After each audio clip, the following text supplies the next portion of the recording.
My name's Kimball Smythe, but you don't need to know about me yet.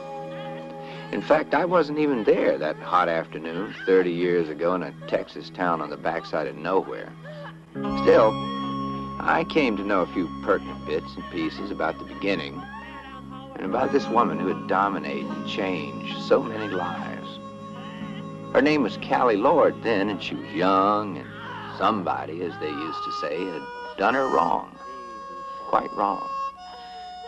The funny thing is, in the best tradition of melodramatic literature, the tale would one day end right here where it all started. Oh, my baby. Oh, he's going to be just fine.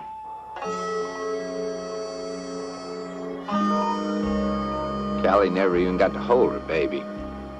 He was a boy. And the day after he was born, a lawyer out of Amarillo drove into town to collect the merchandise.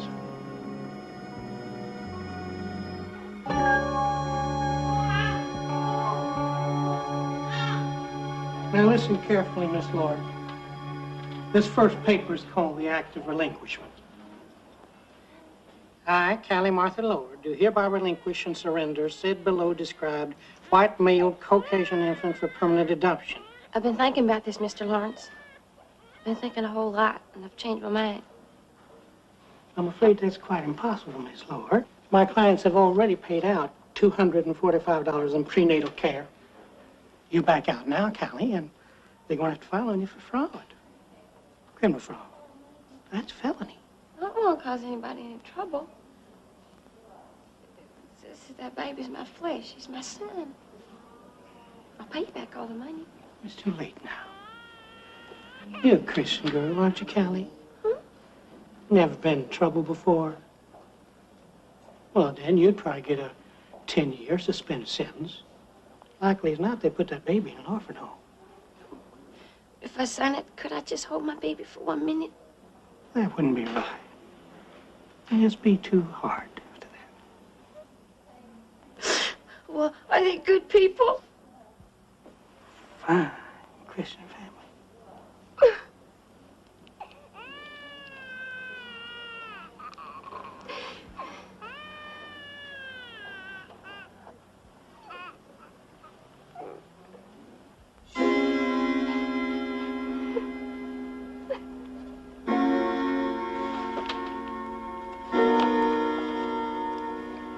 Nurse, please witness that I am formally handing to Callie Martha Lord a cashier's check from the Republic Lone Star National Bank, Dallas, Texas, in a sum of $2,000 for services rendered.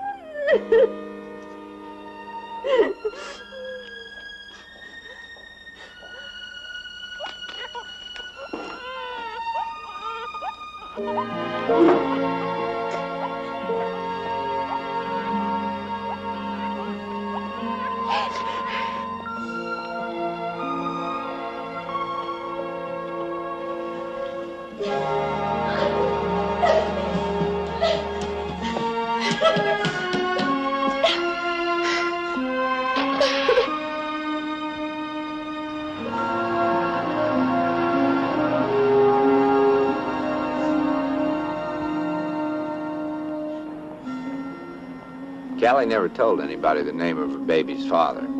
She buried the past the day she left Chillicothe. With an ache in her heart and $2,000 in her pocket, she bought a bus ticket to Dallas. The last thing she did was call her mama, whose blessing was goodbye and good riddance.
p.m. sharp. 1 minute late and I call the sheriff. You find your stuff out on the sidewalk. I expect Christian behavior in my home. No profanity, no noise, no electric hair curling. Lights out at 10, don't waste hot water. And no men, I repeat, no men allowed upstairs ever. You hear me? Hey.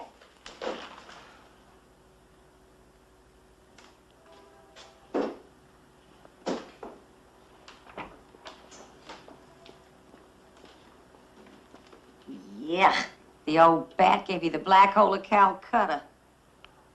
Listen, why don't you come over to my place? I got a red silk pillow I could loan you. Lord knows it'd be a start. Come on. Okay. Oh, I didn't get your name. Callie Lord. Nice to know you, Callie Lord. I'm Jeannie Everly.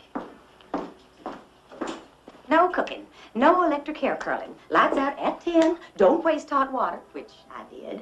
And no men. Repeat, no men allowed upstairs. There. Shoot. What does that old bat know about men? She ain't had one since the Indian. Oh, flat feet on a waitress are worse than a flat chest on a stripper. My dogs are killing me. Hey, you got a job? No, but I sure could use one. Listen, of course, this is just between you and me, okay? Because I don't know for sure, but there may be a job opening up down at the cafe where I work. There's this old gal named Ruthie. She thinks she's fixing to quit, found a husband. Lord knows she's ugly. I don't know how she ever managed matrimony. Thanks, but I think I'll probably just look around a little bit more. Well, excuse me. Didn't mean to twist your arm or anything, hon. No, there's nothing wrong with being a waitress. It's just that I kind of had a little something more in mind, that's all. Sure. Come on, sit. It's hot now. Since my husband gets back from Korea, we're gonna move out to a farm. You married? Well, yeah, twice. Well, more like 1.5, actually. First didn't last out the weekend. We were both a fast 15 at the time. Oh, this too. Come here, I want to show you a new step. Oh, you probably know it anyway. Come on, count. 2. I don't know what to do. Don't they dance where you come from? Really?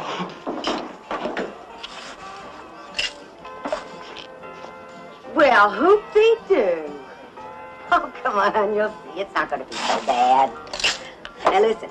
If anybody has busy hands, you just say no. If they keep it up, you come tell Aunt Jeannie and she'll pour hot coffee down there, rednecks.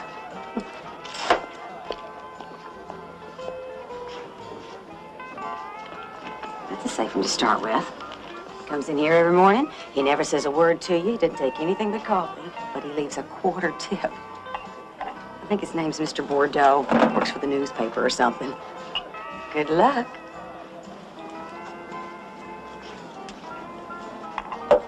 Good morning, Mr. Bordeaux. Morning.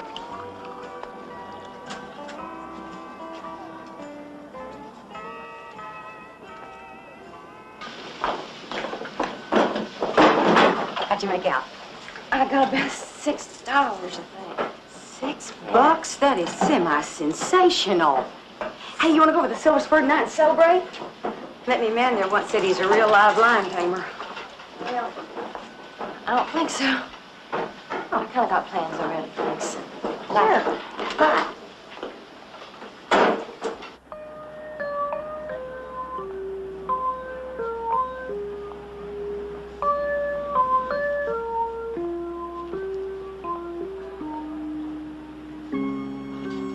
I got me a baby boy. He's almost 1. Quite a bronco, too. He's already walking. I bet he's adorable.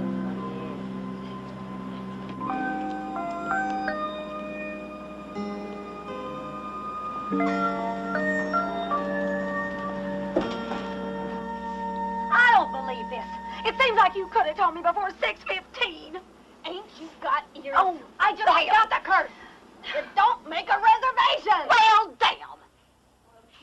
Damn. There's trash, and then there's trash. Another hot night between the pages, huh? Yeah. Ain't gonna find a husband in there. I ain't looking for one.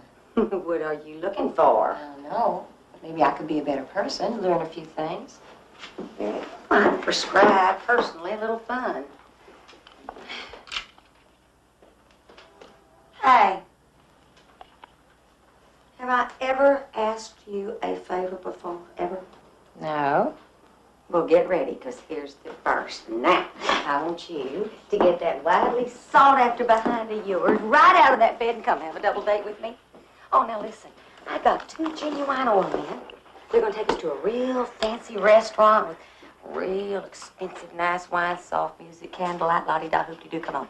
Come on. Thanks, I don't think so. Oh, what's the matter with you, huh? Don't you like men?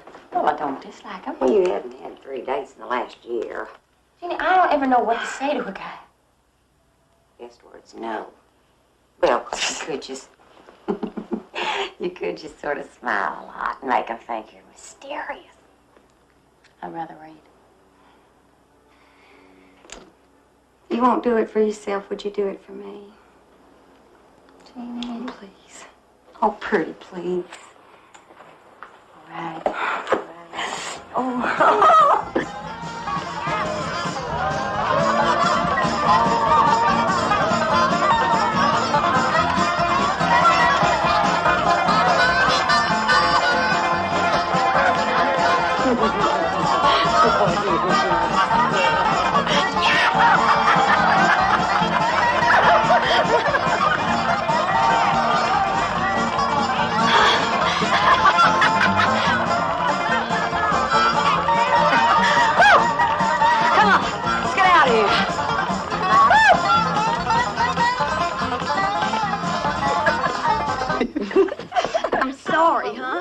Sometimes in the oil business, you just hit a dry hole. That's for sure. That was such a career. Did you see that open? Hey, look, it's for you. Yeah. Yeah.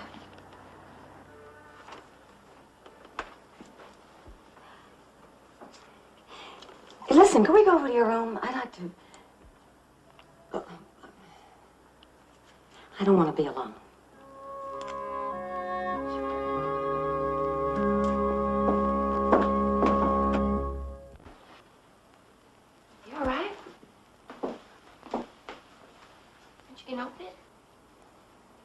I've never got one of these things before. Well, open it. I can't.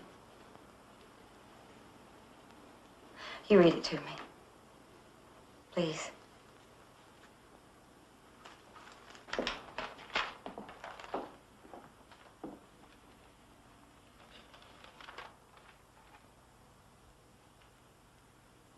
Well?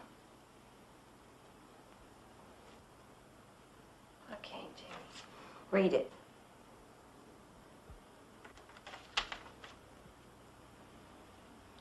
We regret to inform you that your husband, Corporal William P. Everly, was killed in action in heavy fighting at the 38th parallel.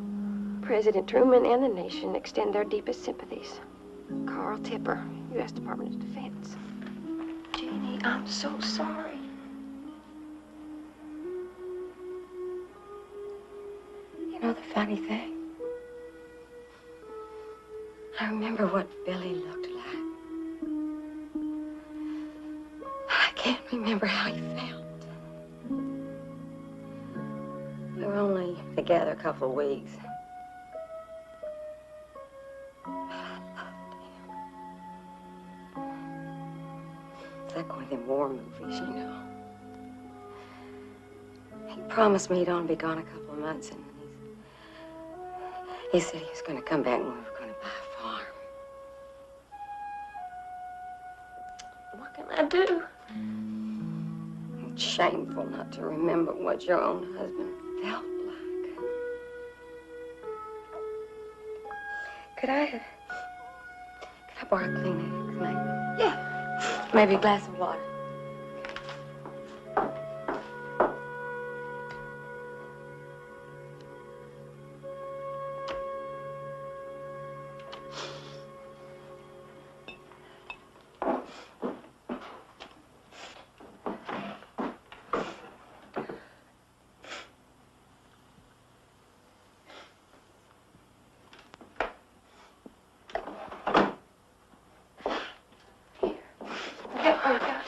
I found one in your drawer. You want me to call a doctor or a preacher or anything? No, there's nothing to do. Number 2's finished, and I look for number 3, that's all. Jeannie. Jeannie. Well, it's true. When I find him, he'll be climbing telephone poles or fixing washing machines or selling cars. He won't be any better or any worse than the rest. But one thing's for sure, he's our kind. There's no law that says you gotta settle. Oh, sure there is. It's Jeannie's law. You get what's coming to you. Hey. You got a kid stashed away someplace? Kid, no. Well, I know you ain't pregnant. Well, of course I'm not. What are all them baby clothes doing in the drawer? Oh, it's for my nephew. I got me a little nephew, and he's real cute. Look, I don't want to be nosy. You want to talk about it? No, thank you. Now, look, Callie, I know something's hurting you. Hey, tell Aunt Jeannie. Get my mind off that telegram. There's not much to tell. Besides, you probably hate me anyway. Oh, hate you? We're best friends. Warts and all, remember? There's nothing you could do to make me hate you. Nothing. It's just that I didn't know what to do. And I couldn't keep my baby, so I had to give him away.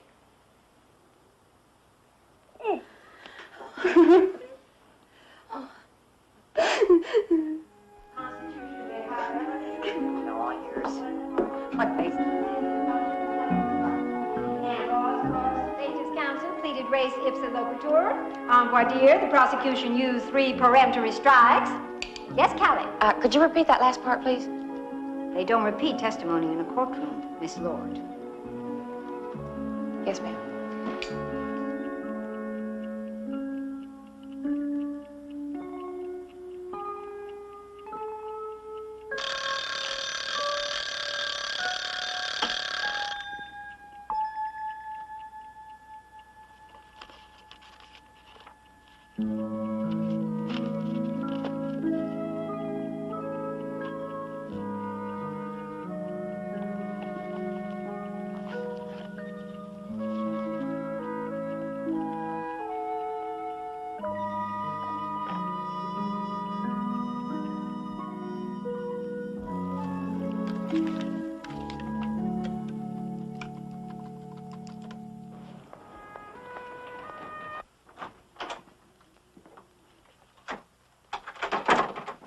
Mate.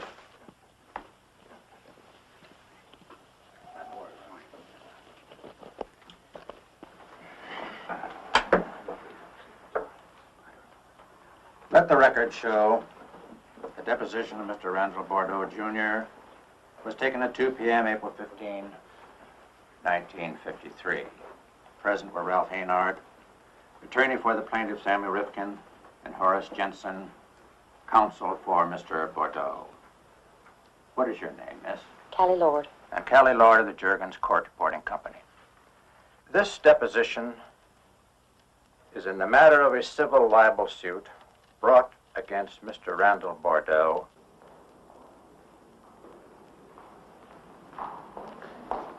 Membership committee, and I just don't Night. Night. Oh, excuse me, miss. Oh, we'll see you later. Okay, thank you very much. I didn't get a chance to thank you for staying so late up there through all that nonsense. Oh, it's all right. No, I enjoyed it. You handled things quite beautifully, too, I think. Oh, thank you. Well, can I give you a lift? Or? No, I just thought I'd go find myself a real cup of coffee. I think it's time. Well, I could use a cup of coffee myself. Black with 2 sugars, I think. Good Lord. Miss Lord. I did not make the connection. Wow. People said Callie set her cap that night for the most eligible bachelor in Dallas. Wrong. Just a man and a woman discovering a lot in common. It seems that love always happens when you're not out looking for it. Ah, miss, those old people. Don't you have any family here? No. Newspaper's my family. My mother, my wife, my child, my friend. And my enemy.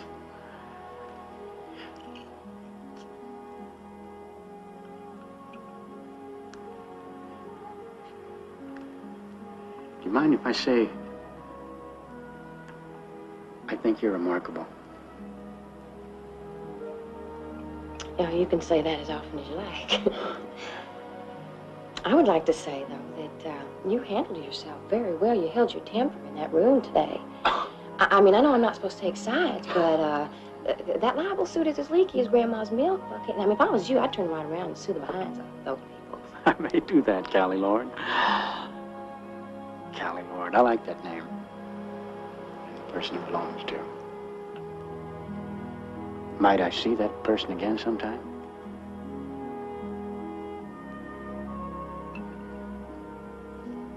Feel like.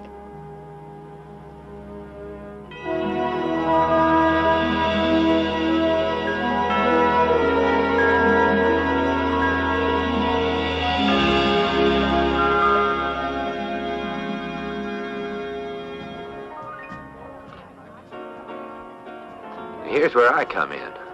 And what a night it was. Social Dallas was out in force, bejeweled, bedecked, and hell-bent on scrutinizing the commoner who had married a prince. Can't say I blame Randall for wanting to show her off. Just sorry I didn't meet her first. Whatever. It seemed that...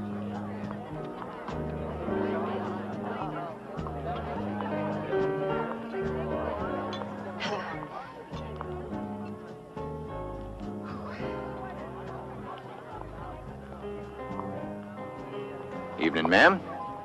I gather you have the same tolerance for these tribal rights as I do. I just needed a little air, Mr. We haven't met yet. My name's Kimball Smythe.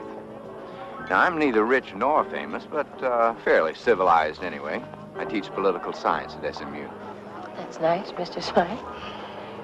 I guess I'd best be getting back to Randall now. You don't seem too anxious to go back inside.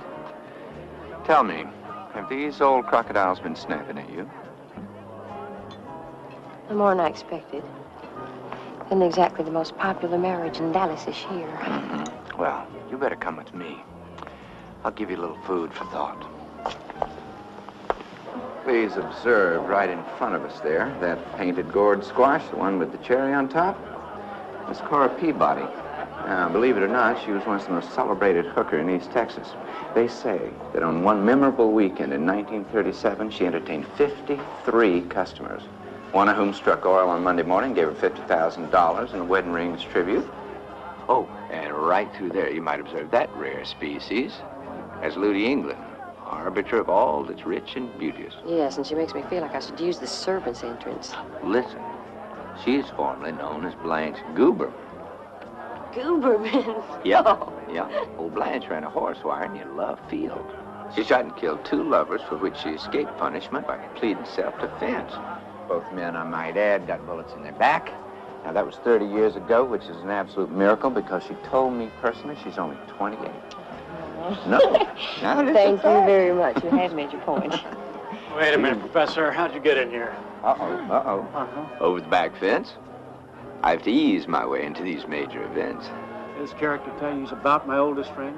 Because anything he tells you, it's best to disbelieve. I speak only the truth, just like everything's printed in your newspaper. Congratulations, Randy. I think you got to go, huh? Thank you.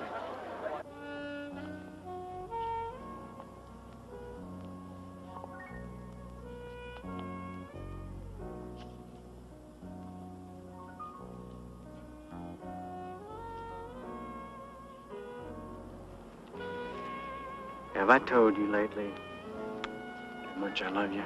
Mm. How proud I am of you? Not since midnight. That was 10 minutes ago. Oh.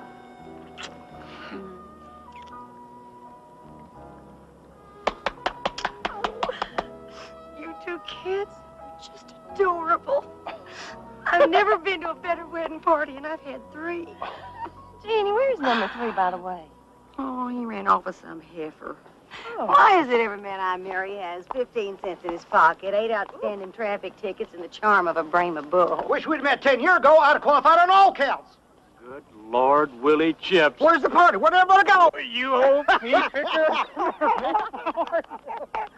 Ladies, I'd like to present this former Dallas roughneck who is now the proud owner of 255 gas and oil wells right outside of Weatherford. 257. Got lucky this morning.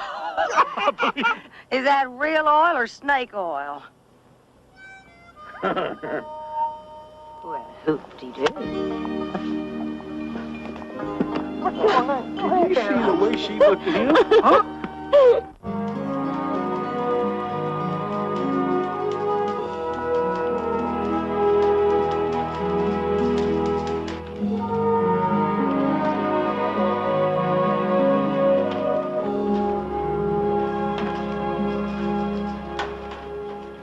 You want to go with this 3-column art of Ike Mamie at Gettysburg? No. I think we should use something of a more local nature. You know, we still have, what, 12 staff photographers? Hi. Hey, darling. Why didn't you call? Gentlemen, y'all know my wife. Oh, please be seated. May I speak to you?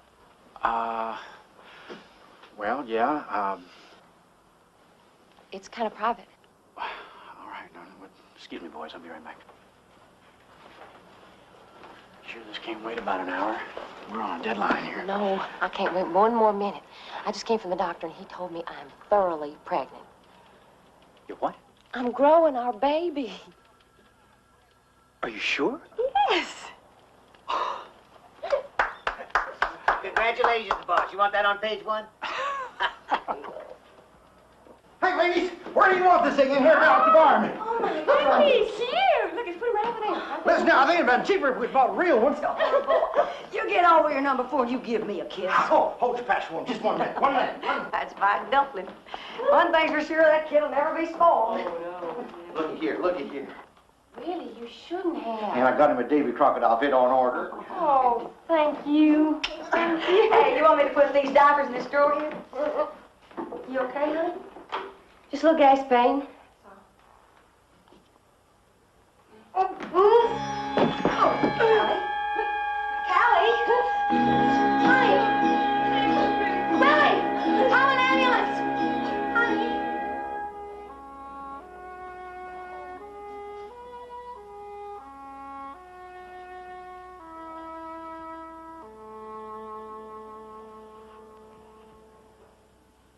Dr. Melbourne says you're a lot better today. In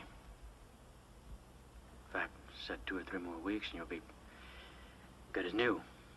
He also said you're not eating. Gotta start eating. Now, if you don't like the food here, I'll just call the Petroleum Club and have them send a tray over. Would you like that?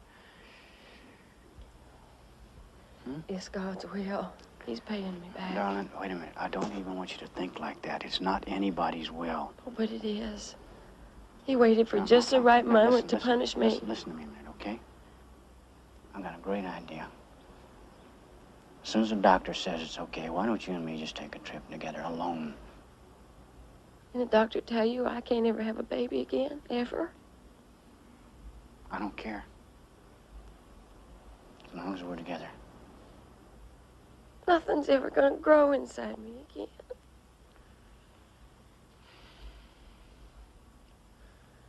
I should have told you this a long time ago. But this ain't the first baby I ever lost. What do you mean? Was it a boy? Randall, tell me, Callie, was he real forward? We promised we wouldn't ever talk about that, mister. Oh.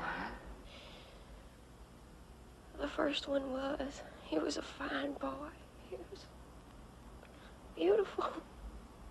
He was healthy. And, I just sold him. Like a basket of vegetables. Here's the money, and here's the baby. What are you talking about? Why did God wait so long? He waited till just now to punish me. I don't understand why. I was so happy.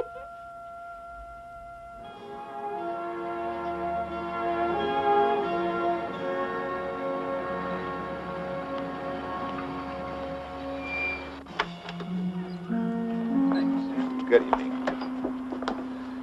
Okay, easy, darling. Come on. Give me a hand.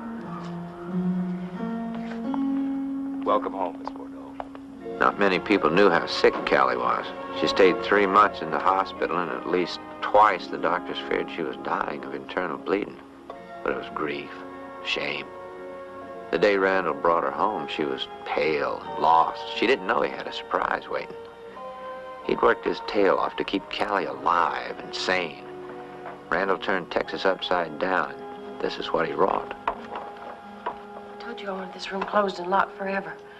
Just trust me, okay?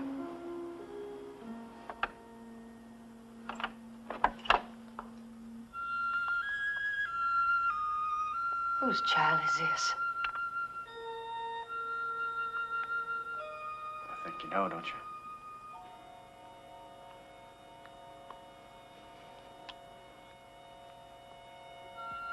How'd you find him? Wasn't easy. Well, go on, introduce yourself.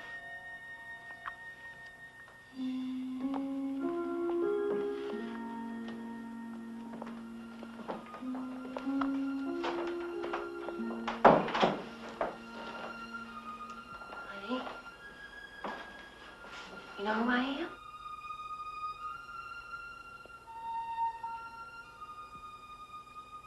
Is it really him? Of course it is, can't you tell? Well, I can't believe it. Yep. And you can believe this, too. They named him Randolph. He answers to Randy.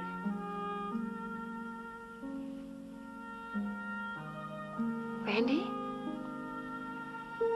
My name is Callie. And I'm your mama. And I love you more than you'll ever know. Could I maybe have a little kiss?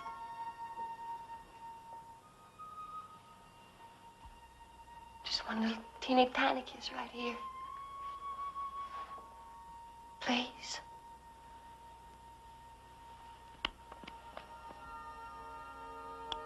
Oh, I'm so sorry I left you. And I'll never do it again. Randy, listen to me. I promise you I will never leave you again, ever. Because I love you. I love you so much. I got all the love in the world for you, baby. I really do. I'm going to say it. I'll say it.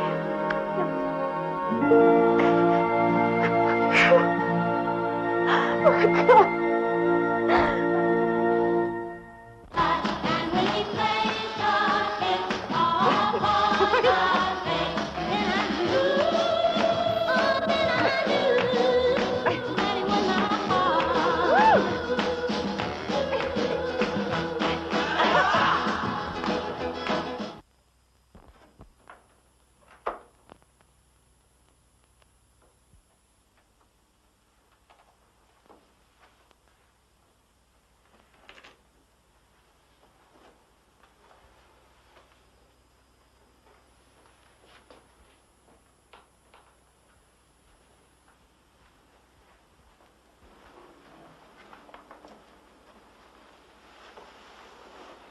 Randy.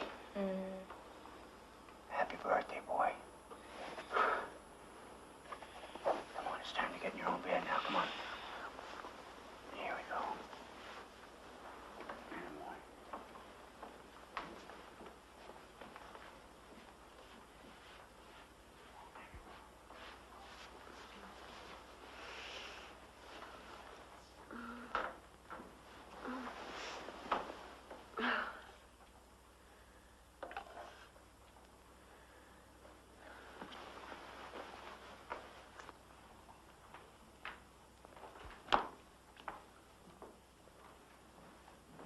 Hi. Hi. How you doing? Fine. How you doing? Good. How was your flight? Long. We had to land in Memphis. How was the president? You know, he's very impressive. Did he mention anything about our Bay of Pigs editorial? I think the word Judas came up a couple of times. Yeah. Oh, dear. Don't worry about it, though. I didn't tell him who came up with the line, fools rush in. Listen, darling. I don't know exactly how to say this. I don't want to blow it out of proportion, but I think Randy's too big to be sleeping in here now. Well, he couldn't sleep. Stomach hurt. He ate too much birthday cake. You do remember today was his birthday, don't you? Just want to get his little book, climb up in bed with Mama, and read for a while. Is there anything wrong with that? Let's talk about it tomorrow. Why? What's there to talk about? All right. This is what I think. Randy's not developing properly. His grades are terrible. I think you and he would benefit if we went ahead and sent him to that prep school up in Connecticut. I can't believe you still want to exile a 12-year-old child 2,000 miles away from home. What do you mean, exile? You know, there's just a slight possibility he might learn something up there. Randy is a bright boy. He has simply not been challenged properly, that's all. He never will be as long as you keep protecting him. Oh, no, protecting my son is a maternal felony. All right, let me use another word then, as long as you keep smothering him. I'll be the judge of that. What? I said I'll be the judge of that. Callie, you know, you're a wonderful mother. But he's my boy, too. He's not yours, he's mine. Who found him? Who bore him? Okay. You're the mother, I'm the father. Let's just leave it at that.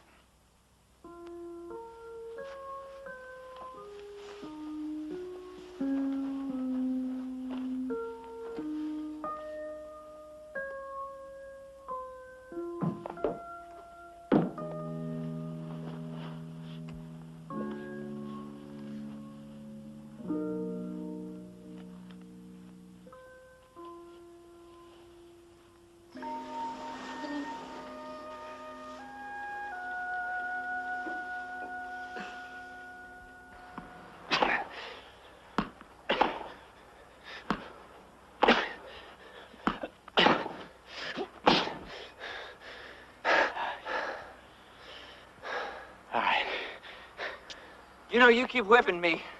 I'm gonna take up golf. I don't have to take this kind of abuse, you know. You played better in your life. What? You nearly got a game there. 15 love, and blew it. Please. Listen, you called Ted Sorensen. Oh, yeah, I did. I suggested to him that the president just skip us on this trip. He can't. Jack's growls so long, so loud about oil and steel. He's got to come down here, show people there's no blood on his fangs. I hope he brings Jackie with him as a diversion. You heard what happened to Adlai Stevenson the other day, didn't you? Yeah. Some of our local patriots whacked him over the head with one of those, get out of the UN picket signs. Yeah. Number of nuts always bound to fall out of the tree in Dallas. How's Callie? She's good. Randy's her whole life. Damn, she's so smart. I wish she'd get interested in something else. Yeah, for a self-educated woman, she amazes me. Knows her politics. Listen, why don't you try to find her a job on the newspaper? Election year's coming up. That's terrific, except that problem is it's a package deal, see? Callie and Son. Indeed, they were a package deal. A veritable corporation. Callie and Son. She is bound and determined that Randy had it in him to write like Hemingway. Callie crossed that narrow line between possession and obsession. She never even noticed the harder she squeezed, the more her son was slipping away from her. This is a bonus for the people who have waited out here. Yeah. Are you watching? Shaking hands out. That boy can really draw a crowd, can't he? Now listen, darling, we've got to be at the trademark by 12:15 sharp. Well, we have to be seated before Jack and Jackie get there. Yeah. Well, listen, tell Randy he's going to get a chance to shake hands with the president. Okay? What? Darling, it doesn't make any difference what you wear. You're going to look great no matter what you put on. Yeah. Okay. All right, I'll see you there, okay? I love you. Bye-bye. All right, we set? Everything? Okay. Thank you.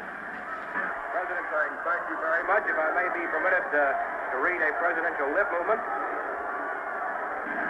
And,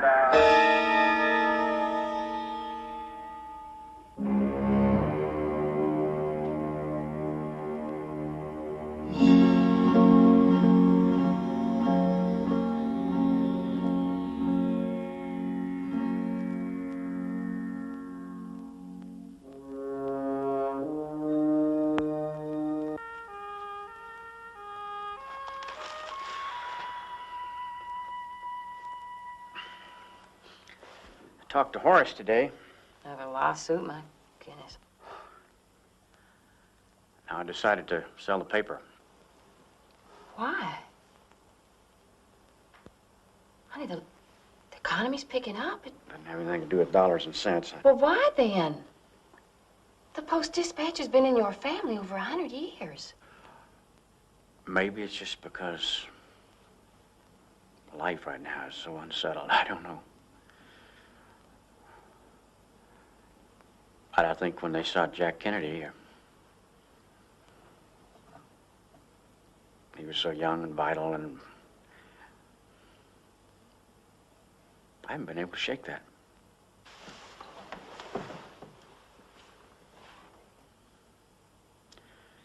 Darling, I love you so much. And I love our son. I just think it's time for us to get off this treadmill and find some time for ourselves. Maybe raise a few head of cattle. And Randy loves the land. He's always loved the land. Well, that's very touching, darling, but, I understand your concern, but you and I have both devoted ourselves to Randy taking over the paper someday.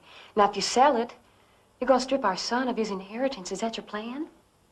Plan? How can you plan anything in this day and age with all the lunatics running around the world? Darling, you'll get over this depression. I want you to promise me something. I want you to promise you won't make any decisions until you get over the pain of Kennedy's death. And after that, Randy and I'll back you in whatever you want. Okay? Please.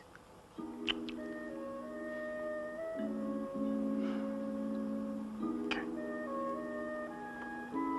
I love you.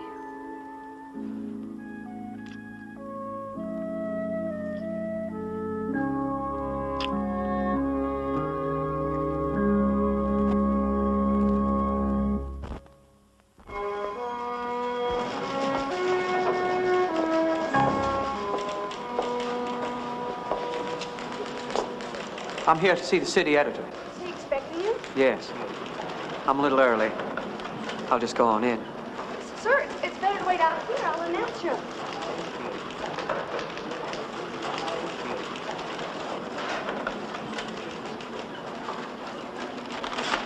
Which one of you bastards wrote this?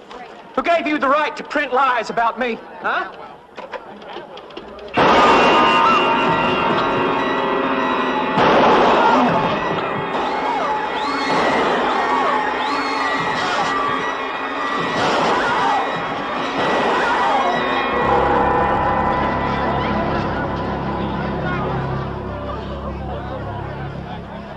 Another madman, another gun. 3 more lives lost to the legions of lunatics with grievances and trigger fingers. Randall died before he hit the city room floor. We gave him a big funeral, bishops, eulogies, tears, the works. In the 60s, we were getting it down pat. Callie took his death a lot harder than I would have expected. I never realized how much she loved my best friend. I wondered if Randall knew. I hope he did.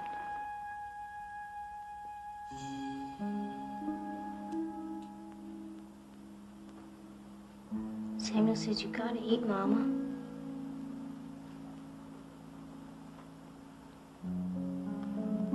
I miss him too, Mama.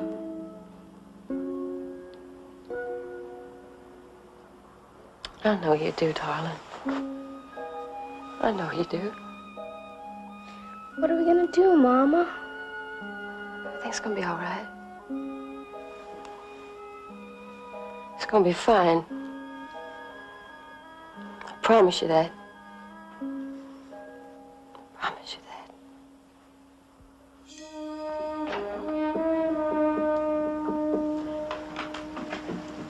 Good morning. May I have a chair for my son, please? In Bordeaux, there are no words to describe our profound sense of loss and waste. Thank you. Please continue.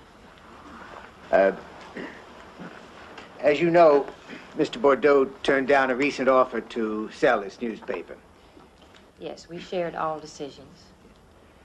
It then became his intention to turn ownership of the Dallas Post-Dispatch over to its employees.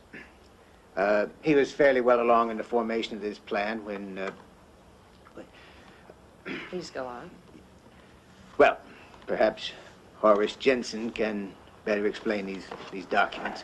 Mrs. Bordeaux, as your late husband's personal counsel, and with all due respect, these documents represent the transfer of ownership from your late husband's estate to an employee committee. All vested employees of this newspaper will become owners. We propose to offer the generous sum of $11.75 per share. Excuse me. Excuse me. Gentlemen, I hope there has not been a misunderstanding. The Dallas Post-Dispatch was founded by my late husband's great-grandfather. It has been owned and edited by Bordeaux for 4 generations, and thus it will continue. My son will one day be the 5th. I want this run tomorrow, page 1, all editions. It is an announcement that Mrs. Randall Bordeaux is accepting the editorship of the Dallas Post-Dispatch. And she is assuring our readership that this great newspaper's tradition and integrity will not only be continued, but infused with new vitality. Tomorrow morning at 7 a.m., I will be taking over my husband's desk, and at 7:15, I will expect to have the regular news meeting. Miss Bordeaux,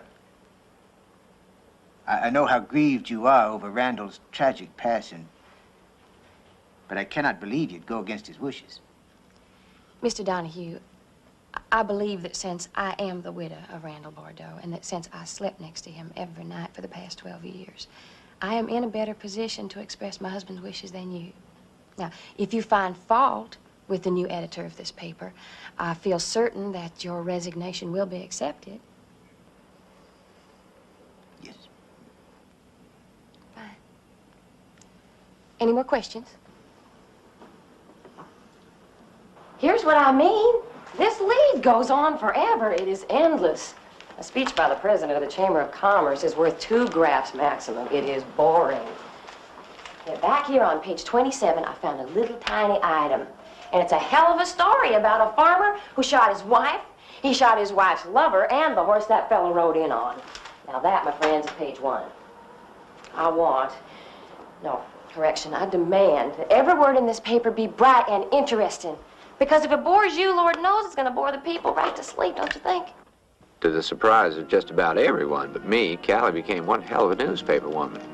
She slapped new paint on the old lady, and circulation went up 22% the first year. There's just 2 things in her life, the paper and Randy. She earned power, and she used it, and in 1968, she's voted one of the 10 most admired women in America. But she went to bed alone. Hi, baby. Sorry I missed our dinner. Did Samuel fix you a tray? Well, we put out 2 extra editions tonight, and they sold out just like that. I've never seen anything like it.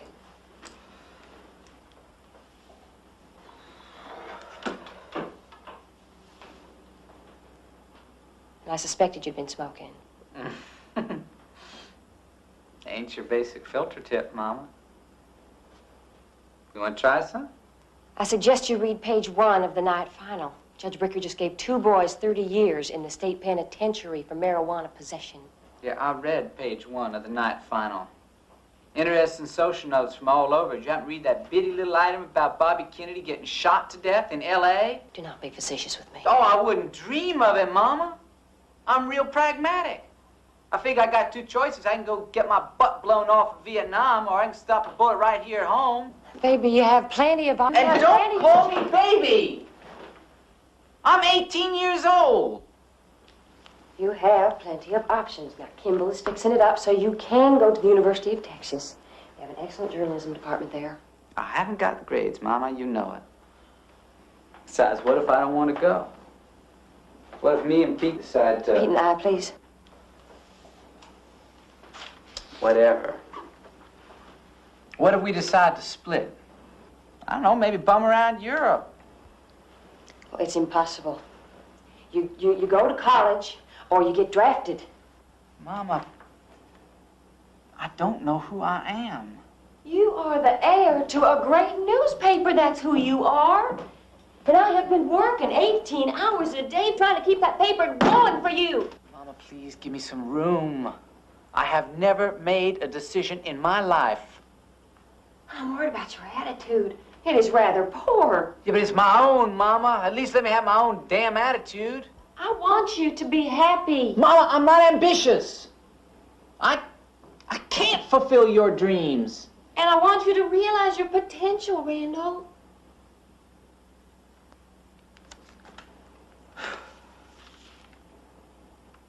Mama, you want to know the truth?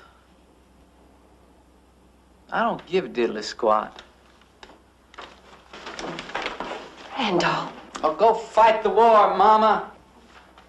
Go write some patriotic editorials about the need to protect San Francisco from Viet Cong invasion. It's enough. Go on, Mama. You go sell them papers. Come on, Mama. Kick some butt. Enough!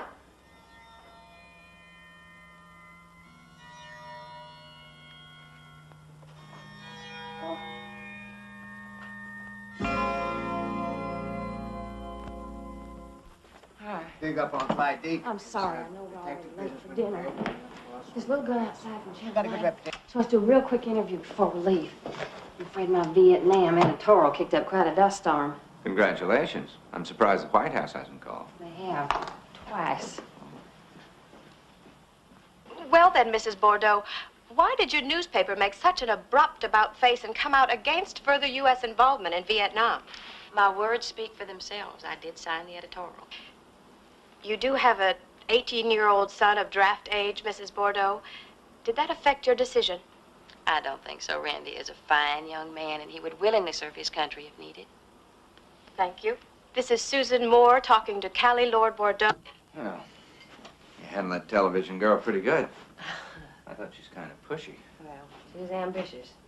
They all are. When's Randy leaving for Austin? Next week.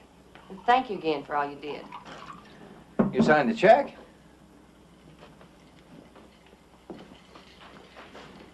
A little chilly in here, don't you think?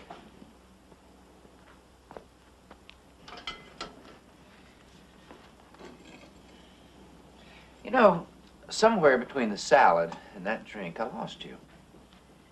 I'm sorry. Well, anything wrong? No, I'm just a little worried about Randy. Every mother in America is worried about her Randy. Looks like we've got new rules for the game of parenting. Well, I guess I ought to be going. I've got an 8 a.m. meeting with the ad Look, salesman. in all of your reading, did you ever come across Freud's definition of maturity? No. Well, it's someone who works and loves productively. Well, what's wrong with 50%? Thank you for dinner.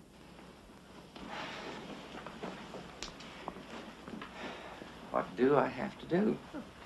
You know, I've tried my Tweedy intellectual number, my Southern gallant act, my devoted companion impression. Mm-hmm.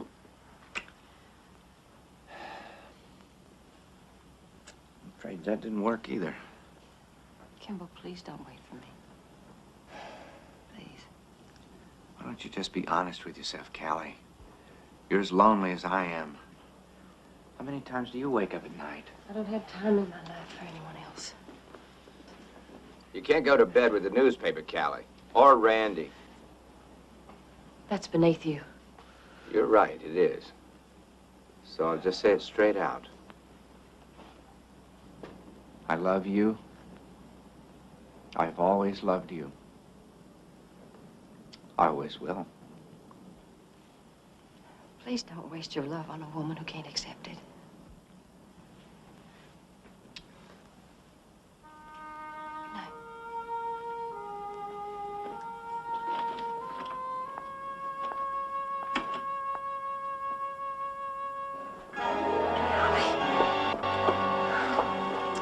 Hon, are you all right? I came as soon as I could.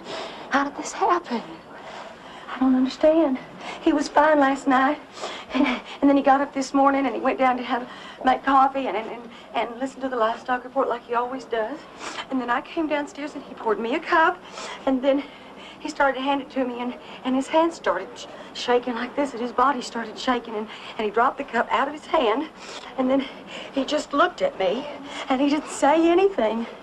He just looked at me with all this love in his eyes. I don't understand. What did the doctor say? He's not gonna make it. His heart's wore out. I'm so sorry. I'm so sorry. His heart's wore out.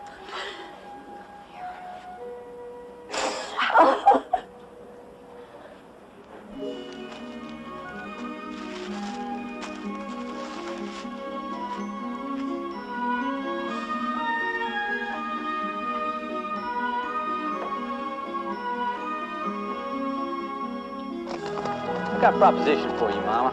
Oh, all right. I was thinking, now that I graduated, how'd it be if I moved on out here to the ranch, maybe ran a few cattle? Is that why you lured me out here? Well, the answer's no. Why? Why not? I'm 21. Well, hon, you'll be running away from your responsibilities. Well, they're your responsibilities, Mama. You've been writing my script for me ever since I fell off my horse at my 6th birthday party right here at this ranch, remember? You with the paper, Randy. You don't need me to shine light on your life, Mama. You're a damn star. No. The answer is no. I got a compromise for you. What? Compromise, the best LBJ tradition. I'll give you 1 year out of my life. I'll work my butt off at the paper. But if I don't fit the glove, come on back here. You're on.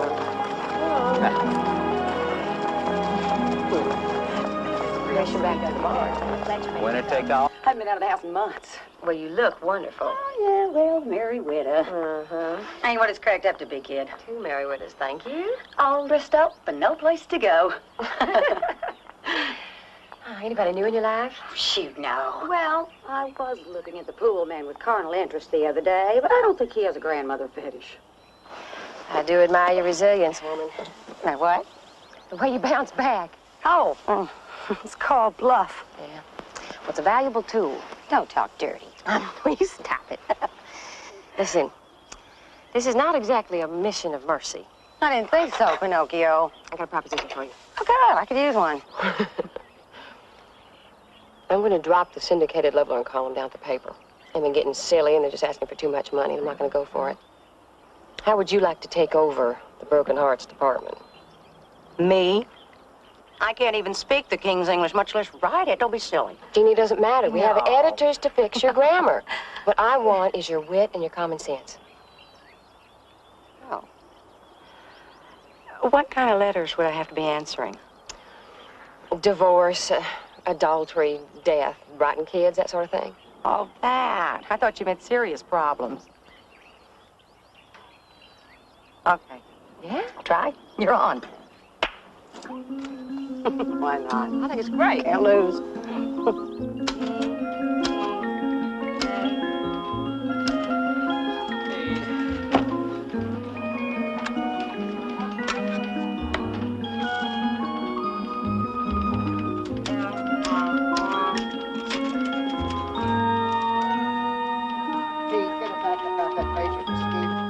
Back that truck turned over. Scattered Boy Scouts all over soybean field.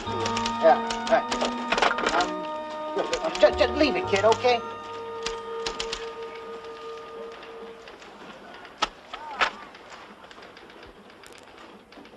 Junior just wrote the world's worst obit. You got any new ideas? Oh, give him that shopping center nonsense. Nobody can screw that up. Please, God, let this keep a little prince off our backs a while. Funny the way the right thing happens at the wrong time. That shopping center nonsense might have won the little prince both maturity and severance from his mama. He wrote an article that finally lived up to Callie's expectations. But this time he wasn't supposed to. I wonder if she really wanted him to succeed. Mama? You look like the Waco tornado. What happened? You know that place where Daddy and I used to go camping out near the old Elkins Ranch? All right, well, some outfit called North Tex intends to pave over the last beautiful place in this part of Texas. Now, there is inadequate financing. One of the partners has Vegas connections. And I can't prove it, but I think that somebody down at City Hall got paid off to provide a permit. Now, I spent 3 weeks digging all this out. And another 2 weeks writing the first and only story I have ever believed in. And I might just as well blow my nose with it. Somebody shot it down. Honey, sit down. Sit down. I read your article. It's excellent. Sit in a minute. Really, Mama? You think so? I think it is first rate. I'm very proud of you. Pete, please. But a newspaper has certain responsibilities, Randy. One of which is to promote the city's growth, to create new jobs, broaden the tax base. Well, what's your point, Mama? Can't our paper help keep one lousy place for your pizza parlors? I think we ought to explore this later. It's just a little too complex. Why? I'm capable of understanding something complex. Try me. Randy, I said later. Please.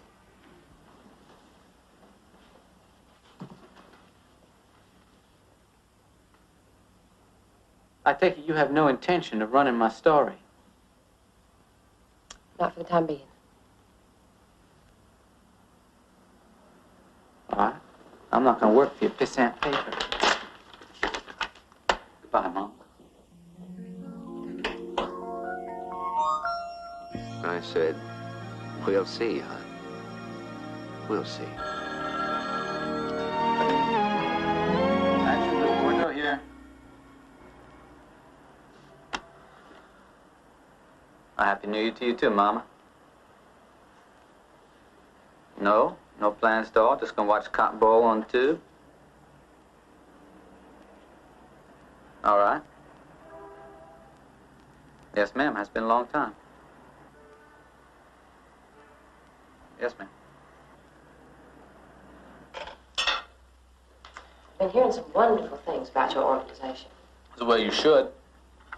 Judge Horn just granted us an injunction against North Tex. That story you wouldn't run your paper paid off. Well, you must be proud. That's okay. It's frustrating. How so? M-O-N-E-Y, lack thereof. Would you like a loan against your trust fund? No, ma'am. I thought I'd fly solo for a while. Right. How's your life? You, have any new friends? Maybe a special girl? How's yours? How's Kimball? I'm married to the paper, you know that. Besides, I can't exactly deny the mirror these days. Now, come on, Mama.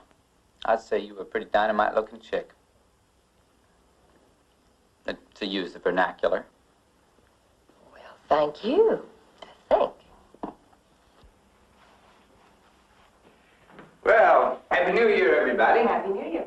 You too. Happy New Year. Randy, it's real good to see mother and son supping together the first day of the new year. Thanks, son. Listen, have a little dinner. We have black-eyed peas for good luck. Yeah, disgusting food. Then have a glass of champagne. No, thanks, but I'll have just a touch of brandy, Samuel. You know. Kimball, I'm glad you stopped by. I had the most delicious idea come into my mind. Aren't you trying to find someone to run for the unexpired portion of Homer Wiggins' legislative term? Well, that certainly is a novel idea. Well, who you all talking about? Oh, someone who might just break every precedent in Austin and actually speak for the people.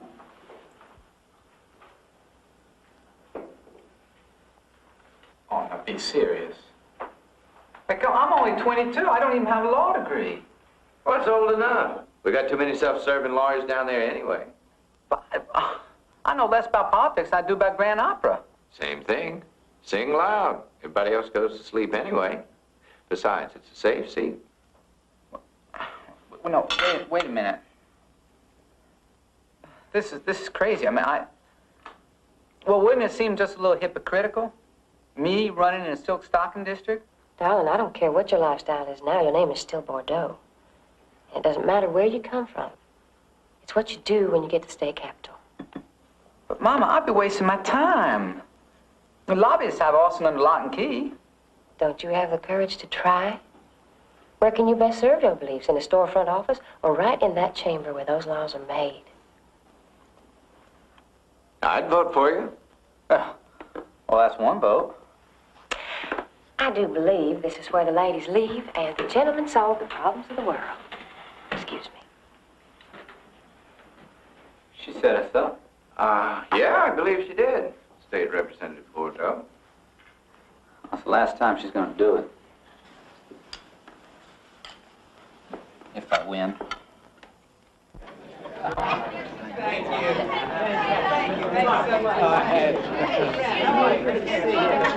Hey, Mama! I heard you up there playing cheerleader for me. Wasn't he wonderful? Proudest moment of my life, Randall. Oh, thank you, Mama. I want to introduce you to Callie, may I shake your boy's hand? Yes. Wonderful speech. Oh, thank you. You Thank remember you so Ted much. Claremont? Yes, my daughter, Martha. How do you do? She just passed the bar. The state bar, that is. Well, Congratulations. Thank you. I would be so proud to introduce you to some of my friends. Oh, thank you, of course. Excuse me. Sure. They make an attractive pair. Your Honor is, as usual, perceptive and timely. Do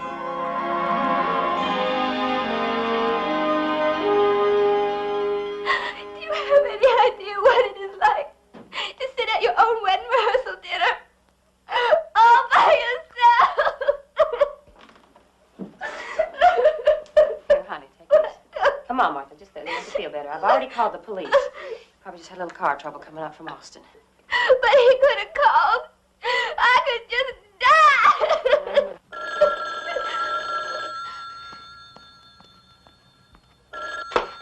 Yes? Mama? Randy, where are you? Are you all right? We've been worried sick.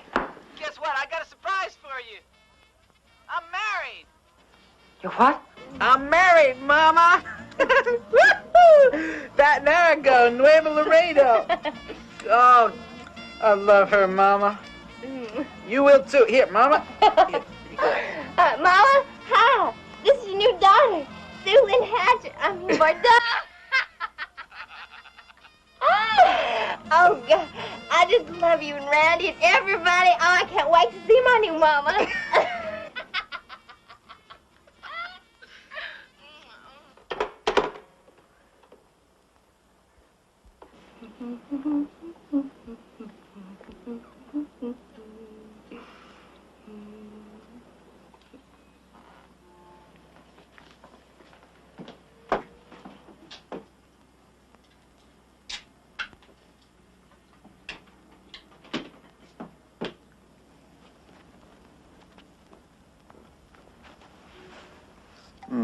Want to watch a little TV? No. Like my new dress, honey? I got it on sale. It was $49.95. It was marked down from $110. Yeah, it's real nice, Susan. Don't you think maybe it's a little overstated for a politician's wife? A little music wouldn't disturb your concentration, would it, honey?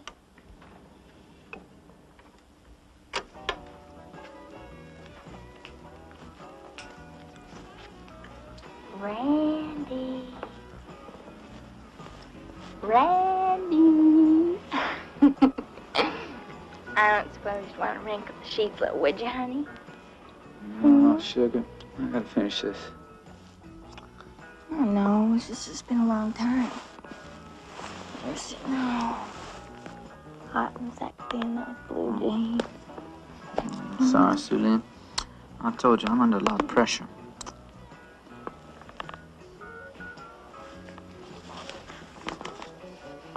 Can you answer me one question? Hmm. How'd you marry me? What? Honey, I can't cook. I can't write a speech. I can't even buy the right clothes. One thing I used to be able to do good was make men like me, and even that don't even seem to be working anymore. Well, that's working, Sue Lynn. Men sure do like to look at you. You don't. Now, why do I have to look? I won the prize.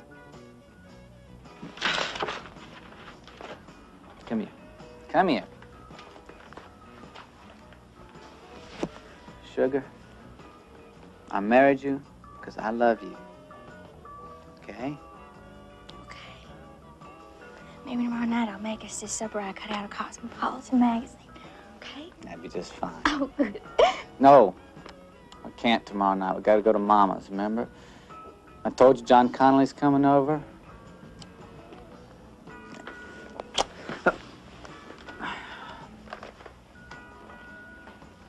Why don't you just let me know if you'd like to get together just one time between now and legislative adjournment, okay?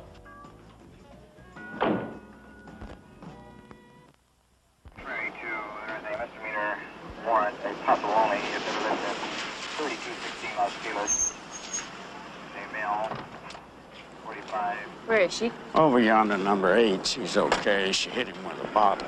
Claims he got rough. Who was the Been man? shacked up since last night. You know who he was? Some old cowboy. Lynn turned him every way but loose. He ran off in his boots and his long johns. Thank you very much for handling this, and I do not forget a favor. Yes, ma'am. Good night.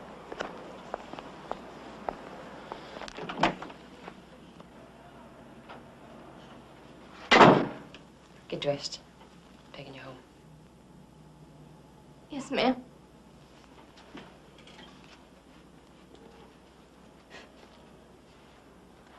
I'm sorry, Mama. I'm not your mama. Mom,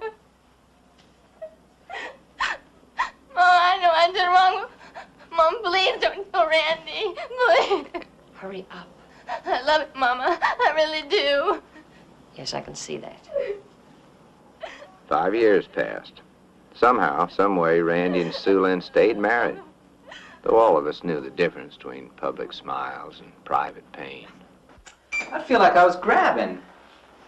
I mean, I'd like to go to Washington someday, but I'm only in my 3rd term in Austin.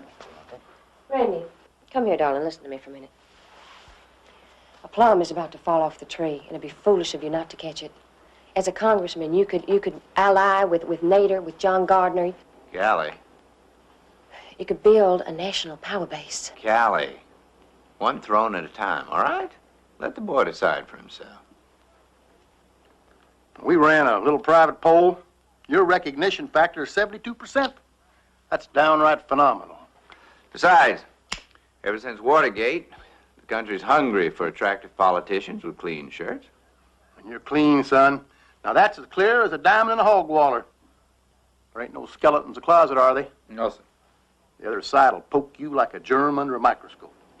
Senator, my son's life speaks for itself. Just remember what old Sam Rayburn said to the aspiring politician. Never get caught in bed with a dead woman or a live man.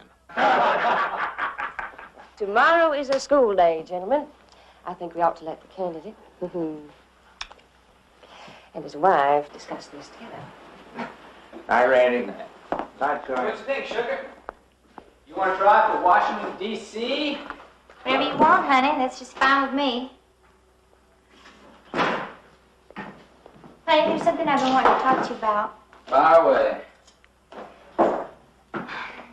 Oh, it's nothing. It can wait. Oh, hey. It's not nothing. What is it? Spit it out. Well, I was just thinking about what that man said, you know, about how they check you out and everything. Mm-hmm. That's true, huh? Sure is. That man make you? Up one side and down the other. Why? Well, it was a long time ago, and it probably... Sloyan, what you talking about? Well, I got this problem, see, and I need $5,000 to fix it. $5,000? Fix what? It was way before we got married, sweetheart. I didn't even know you then.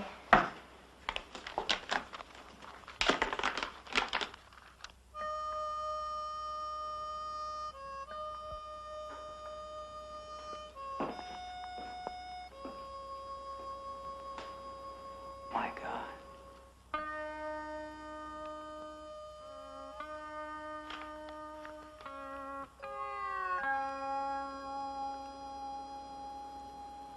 Who are they? One of them's a district judge, and I think the other one's his bailiff. Sweetheart, we're just having a good time instead. Aren't you, honey? We'll talk this out at home. Honey, can't we just pay him and then just forget about it? Good night, Mr. Randy. Miss Sue Lynn. Kidding? It's only the beginning. I have to pay the some bitch till I go broke or kill him. Don't say that, please.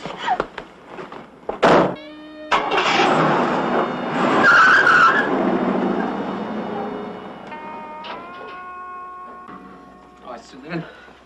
I want some answers. I want some straight answers. Randy, I told you I was just having a little fun. Fun? My wife and 2 men in a cheap motel? Randy, what more do you want me to do? I said I was sorry. Oh, damn, I should have known this.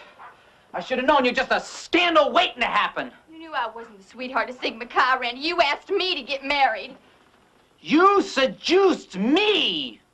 Well, they better write a new book in the Bible, honey, because that's a certified miracle. You only sleep with me once a year, for which I believe you must get your mama's permission. You hit me! You are damn right I hit you! I hit you a hell of a lot more, too! They all came. When Callie blew her horn, people danced. The barbecue dove hunt, hoedown, speechifying rally for Randy really wasn't necessary. He didn't need the votes. Callie wanted to show off her boy. And none of us knew that this was the beginning of the end. Jeannie, let me know just as soon as Vice President Mondale gets here. Oh, I forgot. His office calling. He's not going to be able to come. What? Oh, but listen, he sends his best, and so does Jimmy and Rosa. All right, listen, tell Samuel, please don't let anybody go off on their own. Those doves will wait till Randy and I get there. You stop worrying, hon. It's in the bag. I knew this was going to happen. I knew it. Stan, he promised he'd give us the negative. Yeah, well, just who in hell is he? I don't know. It's just some post office box. Well, here's a new entry for the candidate's guidebook. Be sure and hold back $25,000 to buy your wife's dirty linen. I don't give a damn about the U.S. Congress. All I want is a husband. Yeah, well, that's just great. You tell me how I'm going to persuade Mama. Write me a check for $25,000. Oh, are you kidding? Your mom would buy you the Trinity River if you asked for it. Lord, Sloyan, your timing is just beautiful. You know that? I got 200 of the most important people in North Texas out there waiting to make contributions to my campaign. Now, what am I going to do? Raffle on my wife's porno pictures? Daddy, I'm sorry. I wouldn't do anything to hurt you.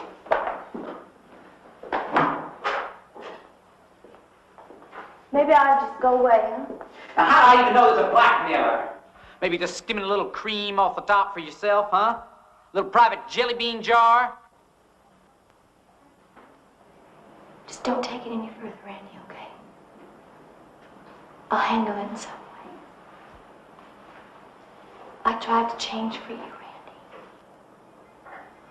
You know, everybody's done something they're ashamed of. I love you. I still do, honey. I think maybe your mama was right. I'm just not good enough for you. Hush now. Hush. Hush now. I love you. You're still my little girl. Oh, baby, it's gonna be all right. It's all right.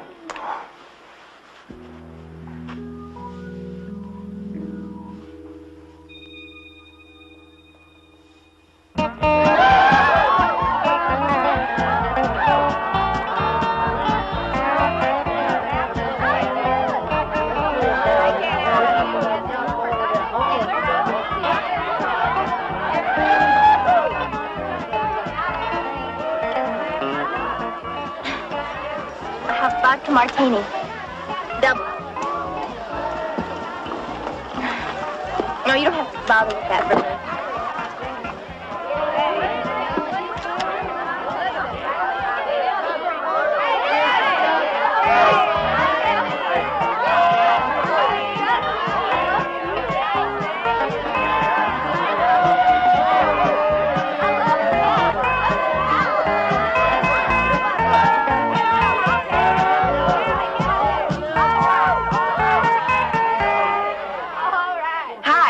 Welcome all you good friends to this little jamboree we have here today. Now, after I'm finished, y'all can go out and shoot every single dove in North Texas if you like. Right now, in the meantime, where's the man of the hour? Randy? Here I am. Oh, hi. Come on up here, honey. How about this youngster, huh?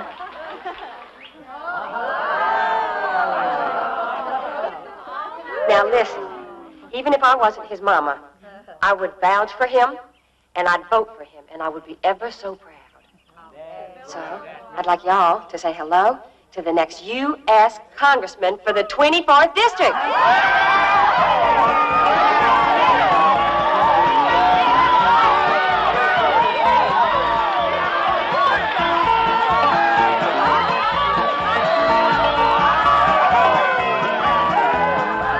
Okay, now listen, y'all been here before, so go on out, but don't everybody go to the same tank, all right? Have fun. Go on out and have fun.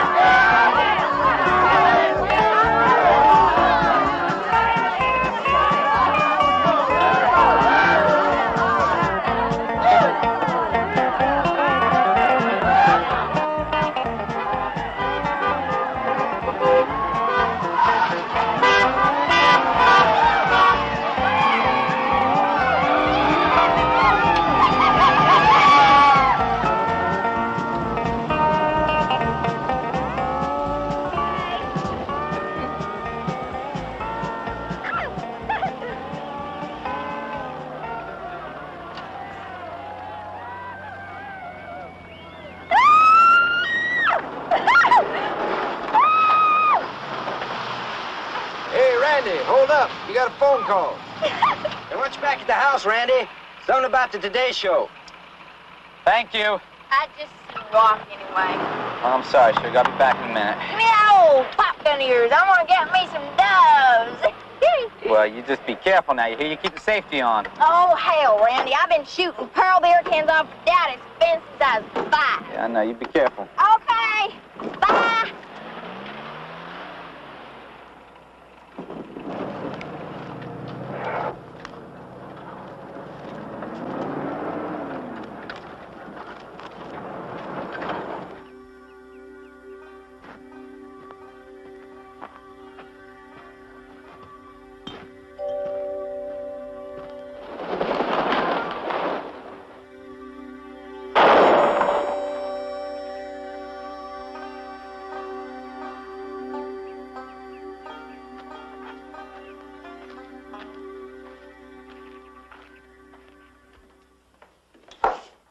Hello? Hello?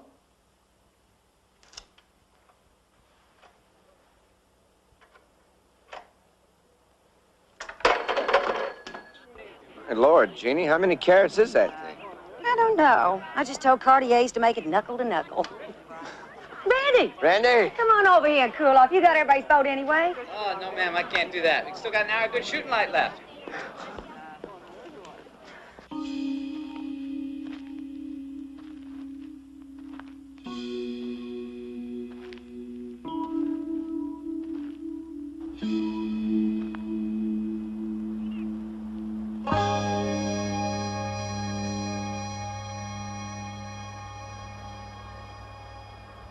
Oh, Mama. Scared the doodly squat out of me. Sorry. Having any luck? Hell, next time I want birds, I'll go buy them at the supermarket. You got a cold beer on you? No. Kind of glad we ran into each other, though. I've been wanting to have a little private talk with you. Girl talk. I know you're very proud of Randy, aren't you? They say there is no limit to his potential, and I know he's going to go to Washington and turn that town inside out. Yeah. Randy's wonderful, ain't he? I also know that there's been some problems between the two of you. Mama, that's our problem, okay? Of course. But we are both grown women. And it's time we face the fact that a discordant marriage is not attractive politically. Feel the zinger coming on, Mama. Why don't you just hit me with it? All right. I will be entirely candid. I think you and Randy would be much happier apart, divorced, and I will make it more than worth your while. Would you clear this with Randy, boy? I told you it's between you and me. Mama, I don't know a whole lot about politics, but ain't it worse for somebody to be divorced than somebody who's trying to work out marital problems? And besides, you know, you're forgetting one important item. Randy and I love each other very much. Well, I wish I could believe that. Oh, come on, Mama. You don't want to believe it. And do you think I'd stay married to that man and his mom if I didn't love him? That's enough. You hate me. You always have. You hate me because I'm married up.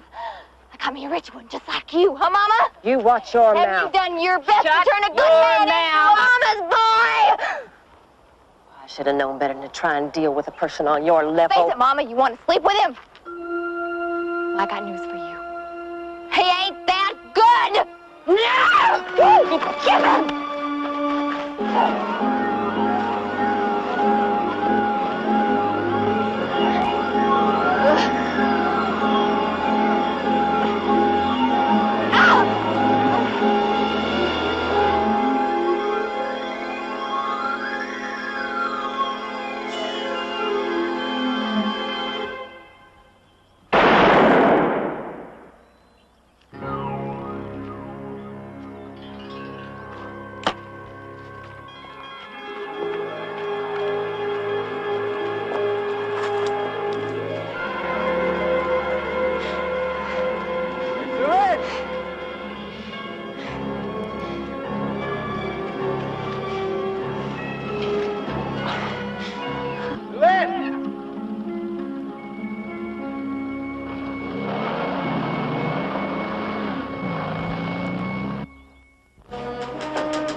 Thank you, Mr. Bordeaux, and we'll keep you posted.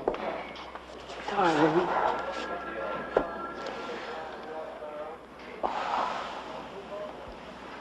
Are you all right? Ms. Bordeaux, may I see you a moment, please?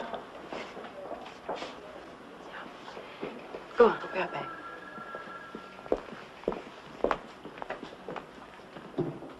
Sit down, please, Ms. Bordeaux. Thank you.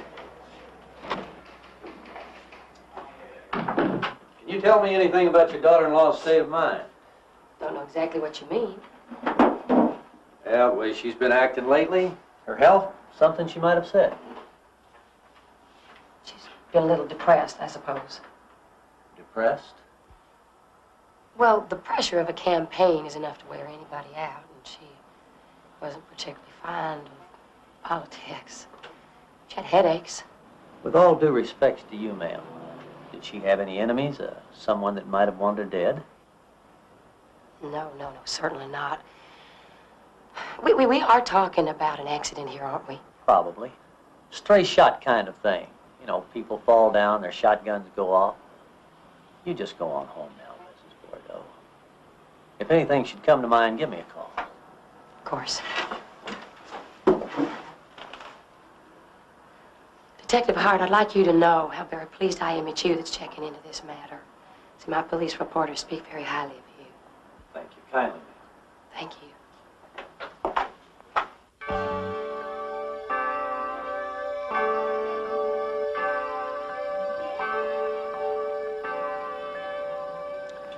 Come on, Bubba. It's almost midnight.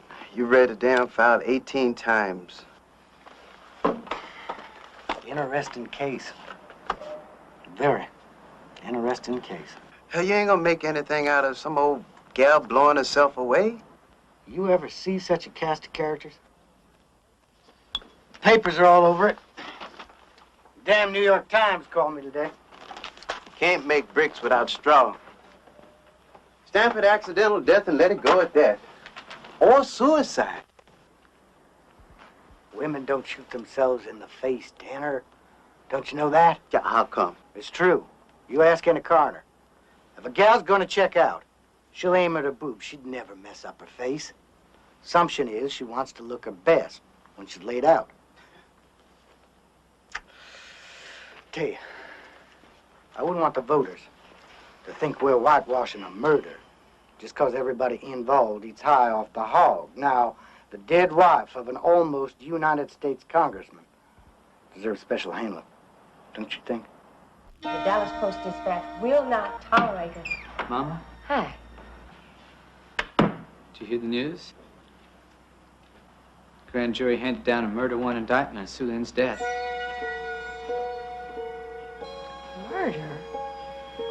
ridiculous. Who? Yours truly, Mom. Your little boy. No. Couldn't be. No, they couldn't. They couldn't. Don't you worry about it. Mama will take care of it. Mama will take care of it.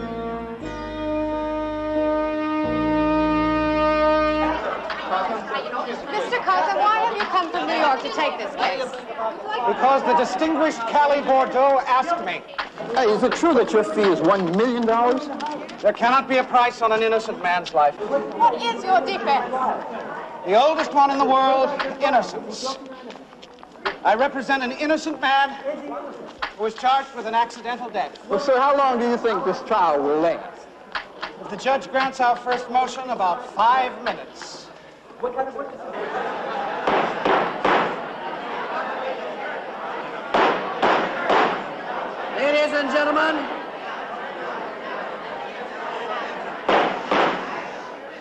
Ladies and gentlemen, I recognize the box office appeal of this matter, but I remind you that no sound of any kind will be tolerated. I will not hesitate to eject anyone, no matter what the pedigree. Mr. Cotham, your motion to dismiss will be overruled. Mr. Wrench?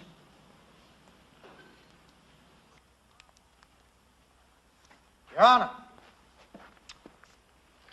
ladies and gentlemen of the jury, the state of Texas will prove 3 facts. 1, that Sue Lynn Hatcher Bordeaux, age 24, was brutally murdered. Objection, Your Honor. Can Mr. Wrench restrain the use of lurid adjectives, particularly since it has not even been proved that a murder was committed? Sustained. Please continue. Number 2, that it was committed by her husband, State Representative Randall Bordeaux III. Number 3, that the defendant had both motivation and ability to perpetrate this capital offense. Objection. Did the prosecutor misspeak himself with the use of the word capital offense? No, Your Honor. The state believes this crime fits the categories under the Texas Revised Criminal Code for which the death penalty is appropriate. And we will so prove.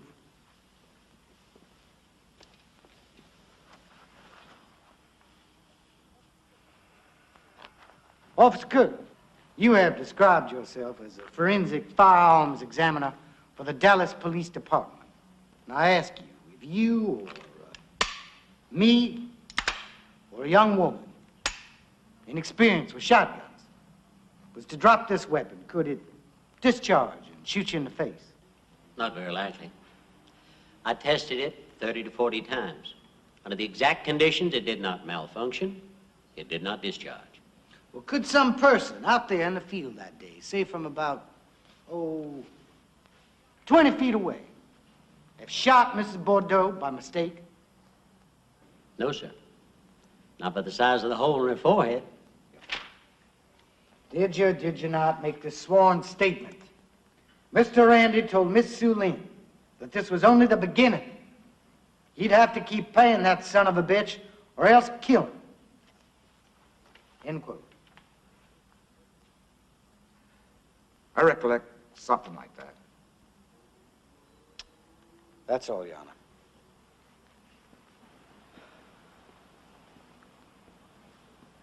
The witness is unable to testify as to who was in the apartment making these melodramatic remarks. It could have been house guests, it could have been burglars. Oh, no, sir. It was Representative Bordeaux. Well, I've heard him speak. I voted for him. Oh, kidding. I don't want a... Is it? Jeannie sent you some cookies. I had to get them to the guard first, though. Tell her thank you. Are you all right? I'm confused. I keep thinking I'm gonna wake up. It is a bad dream, and it'll be over soon. I promise you that. Randy, it's my feeling that the jury must be told the full extent of Sue Lynn's reputation. Cheating on trial. A woman with shadows in her life might attract any number of potential enemies. And I had to clean up a mess one night at a motel with Sue Lynn and some cowboy. I didn't want you to know because... She told me about it. She was mortified. She only did it because I wasn't paying any attention to her. The jury's got to know, Randy. No, they don't. And I won't have it. She's dead. Now you leave her alone. She got us into this, Randall. Did she, Mama? I'm tired. My head hurts.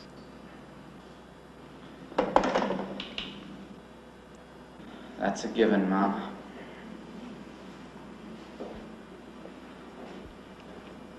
Mrs. Church, where are you employed? The Post-Dispatch. Then it would be correct to say that you are in the pay of Callie Lord Bordeaux. I don't work for the money, if that's what you mean. Callie has been a close friend of mine for the past 30 years. I see. Now, on the day of that mysterious telephone call, you saw Randy come out of the house. Yes, sir? He made sure you saw him. I wouldn't know about that. Randy made sure you saw him walk right by you, didn't he? I saw him, but what he had on his mind, I don't know. Well, if a man were establishing an alibi, he'd make sure you saw him, wouldn't he? Objection. Sustained. After he made sure you saw him, then what'd he do? He went back into the field. He did. Did he say anything? I don't remember. Mrs. Chips, I remind you that you are testifying under oath, subject to the penalties of perjury. I ask you one more time, did he say anything before he went into the field? He said there's another good hour of shooting light left.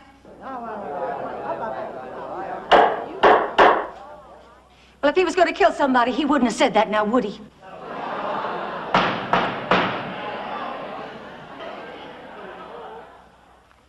Mrs. Bordeaux, we all know what an ordeal this has been. And I appreciate your willingness to testify. Well, I want the truth to come out. The truth! The truth is sometimes slipperier than a greased pig, isn't that so? I've never had any trouble holding on to it. Isn't it the truth, Mrs. Bordeaux, that you were opposed to your son's marriage to Sue Lynn? They eloped. I had nothing to say about it. Isn't it the truth that you thought Sue Lynn was a scandal, a millstone around your son's political neck? No.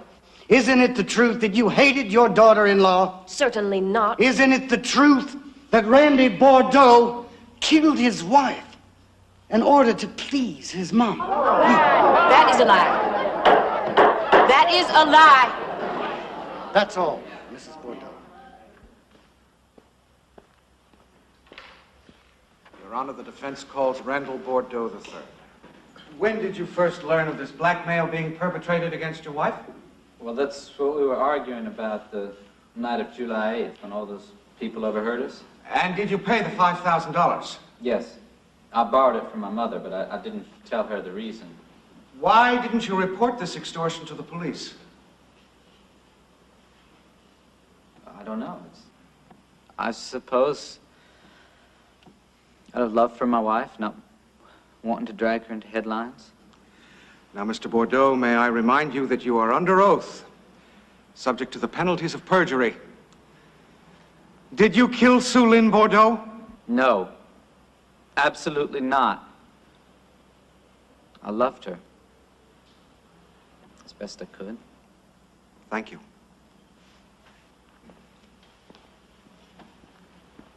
Mr. Bordeaux, just who is this alleged blackmailer? I told you, I don't know his name. Who paid the $5,000? I assume my wife did. She told me so. And then on the morning of the day she was shot, she told me the blackmailer wanted another $25,000. Another $25,000. Did you pay it? No. Why not? There wasn't any need. Because? Because my wife was killed. Your Honor, may we mark this as State Exhibit number 27? Is this the material you told me about? Yes, Your Honor. Mr. Cotham, you are aware of this document.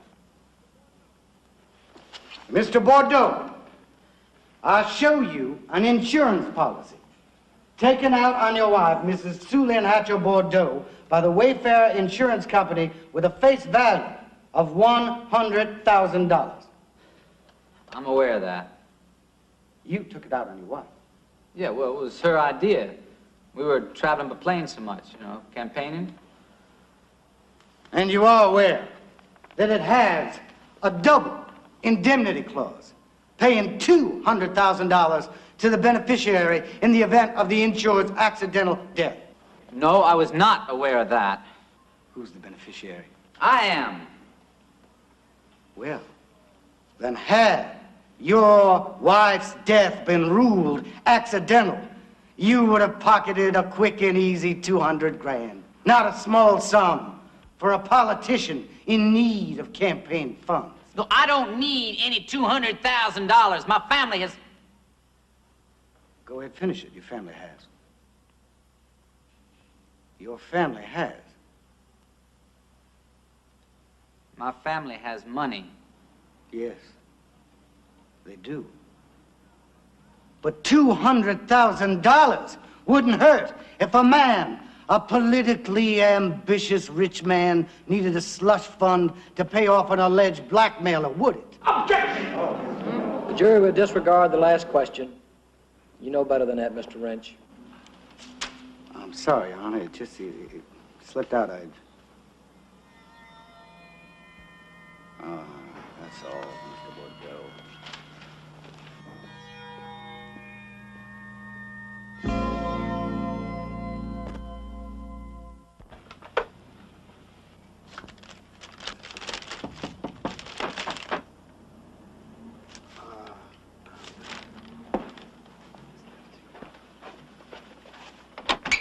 Come in, please.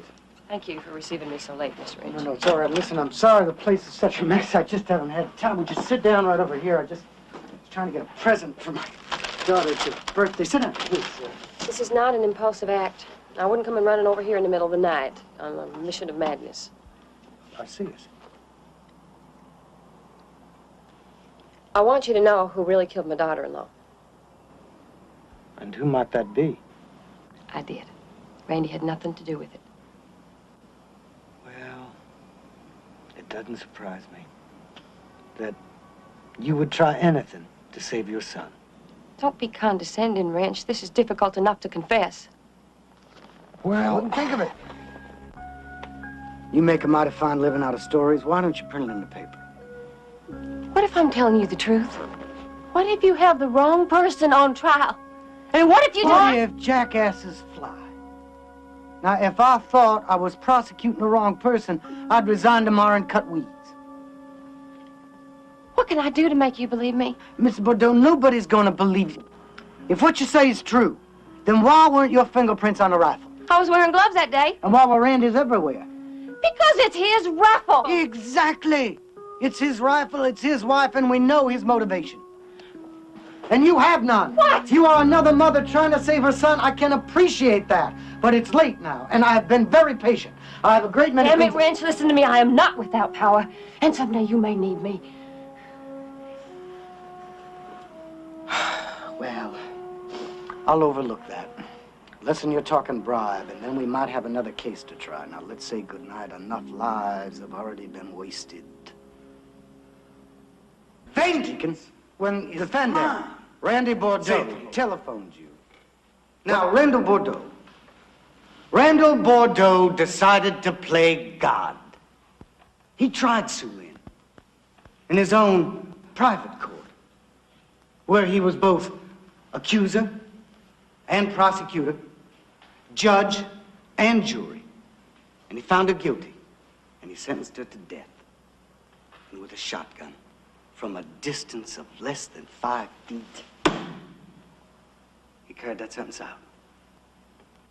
Now, I don't want vengeance. I I don't even want an eye for an eye or a tooth for a tooth. What I want you to do is something very easy, something very simple. All I want you to do is dispense justice. Justice. Magnificent, majestic, wonderful American justice. Somebody wrote about it once, about a year or two ago. I'm going to read you what somebody wrote about that, and then I'm going to go sit down. I've got it right over here.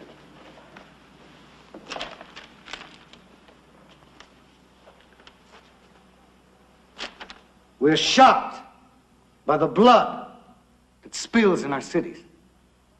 We are stunned by too many verdicts that send violent men back into the streets they stained. Not only here, not only in the state of Texas, but in the capital of our country. Punishments have been lenient, lax, often nothing at all. Power and influence must not be a reason to deny justice, unless all men are equal in the eyes of the law, in the courts, in the juries. Then our house falls, and darkness will come. The author of these inspiring words, and someone who says it far better than I.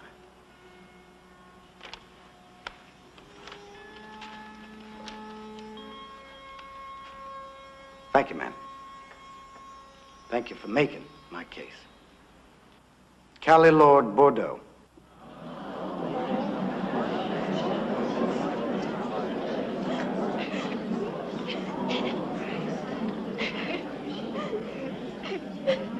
The jury is still out in the Randy Bordeaux murder trial.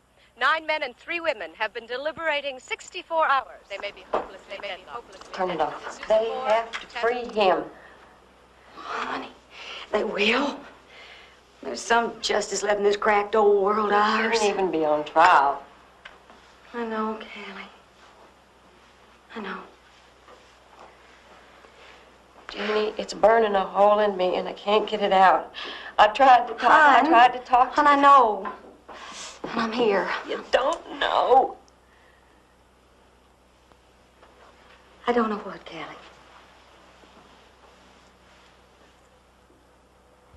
I never thought it'd go this far.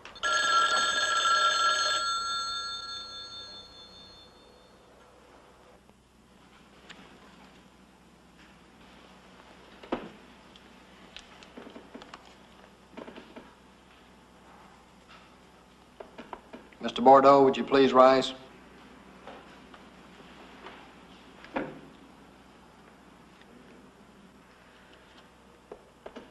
We, the jury, find the defendant, Randall Bordeaux III, guilty of the charge of first-degree murder. Your Honor, we demand that the jury be polled.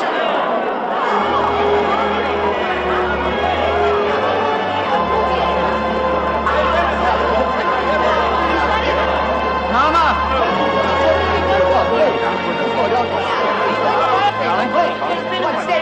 No, man, a mistake! Can't take him! No, touch him! Don't touch him! Leave his mind! Mama!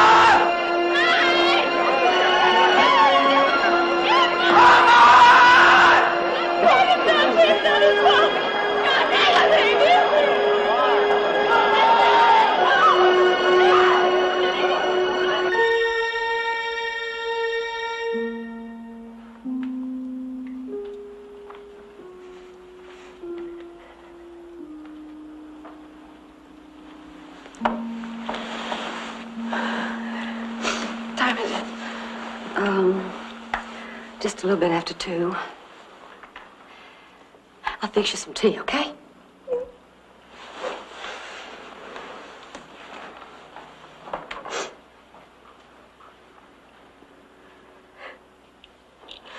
I'm gonna call Austin again. He never called me back.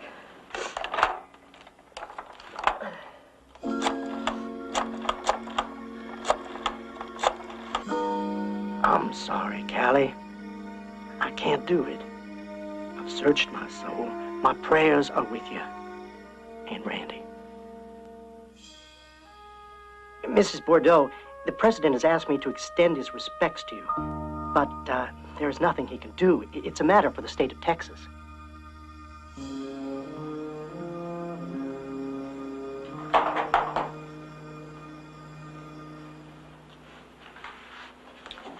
Hon,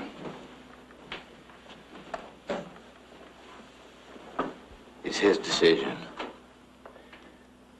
He won't sign another appeal. It's dragged on long enough. He wants the sentence carried out. No. We can delay this indefinitely. Yes? And that's just what Randy doesn't want. He's quite a man, you know that? It takes a whole lot more courage to die than just go on living on the installment plan.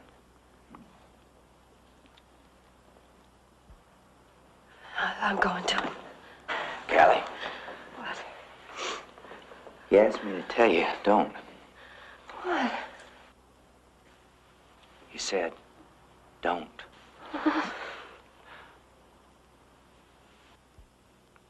I'll be downstairs.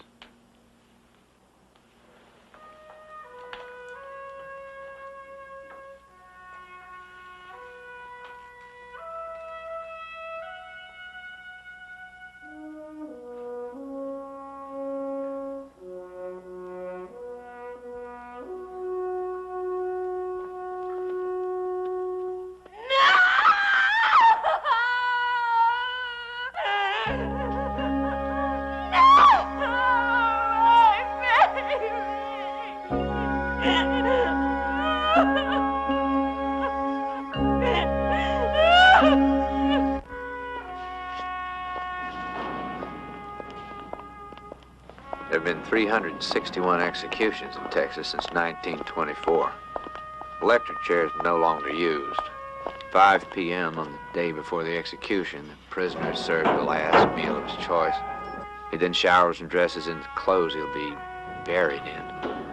Assistant warden reads court order requiring execution before sunrise. The prisoner is taken to a hospital room where a certified medical doctor will insert an intravenous tube. Enough sodium pentothal is dripped into the tube to cause instantaneous death.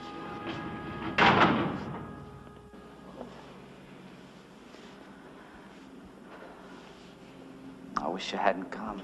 Oh, no. I had to, though. Are you all right? I'm fine. Just fine. Except they took my guitar away. Afraid I might hang myself with a string. Sit down, Mama, sit down. Listen to me. Cotham is in Washington. He seems to think that Wizard White might grant us a stay. There's 1,000 things we can do. I'll pass. I'm ready today. I might not be 60 days from now. Please. We haven't begun to exhaust the possibilities. The best I could hope for would be commutation to life. You look around. I think I'd rather take my chances on the other side.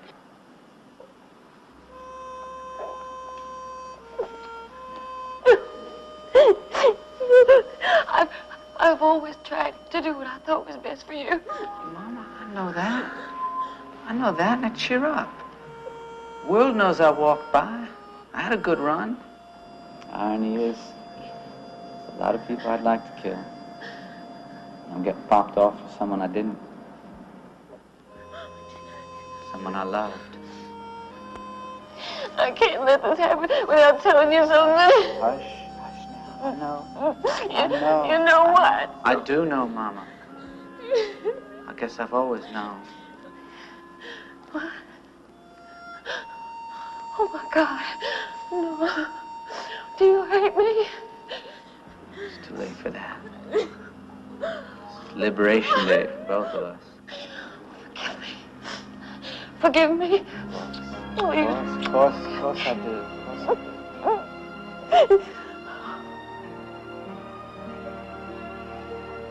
Do you love me?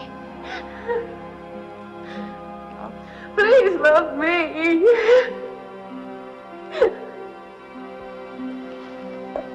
Mama, I love you. I have always loved you. Oh,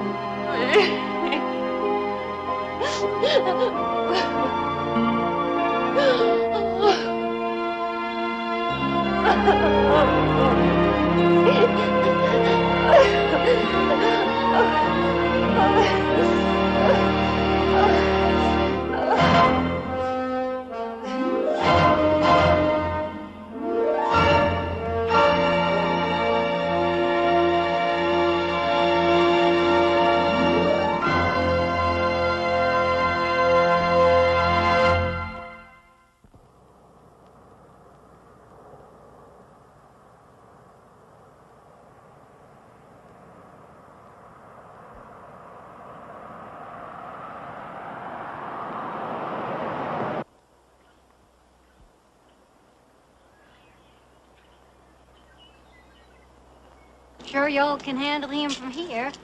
Oh, I hope so. Now, you folks have a happy life. I hope we will, thank you.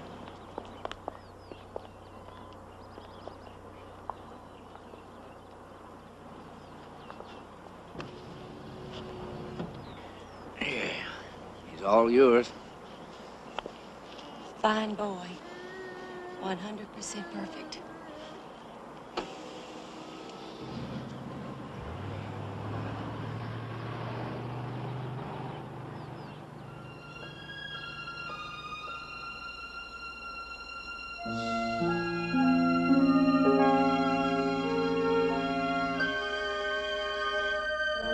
We watched Callie and Son drive away.